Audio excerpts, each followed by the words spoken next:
Thank you for staying with us. Now, Alego Usonga, a member of Parliament Samuel Atandi, has renewed calls for Parliament to use the powers it has to help in the war against corruption. Without mincing his words, the ODM politician urged his fellow legislators to throw their full weight behind the proposal of impeaching the deputy president, arguing that he was impeding the war on corruption. He also went to bat for the DCI. A deputy president is condemning DCIO director, a small person, you know. When as the MP of Alego Usonga, I cannot condemn some of the clerks I have. I just fire them.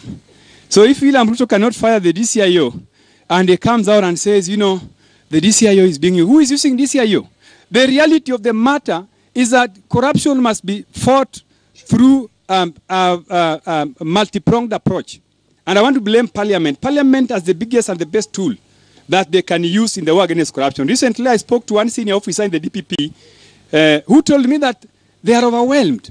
Because you see, you prosecute somebody, you charge them in court, and the court process is going on, the person sticks in office, is not leaving. Yet Parliament has the easiest and the most basic tool that they can use, which is impeachment. We can impeach Ruto, we can impeach ministers, we can impeach, but Parliament is a bystander. Parliament is opportunistic, Parliament is cheap. In fact, I was laughing at some members of Parliament who are castigating Raila Amolo Odinga. Some of those MPs who cannot even pay their rent, you know.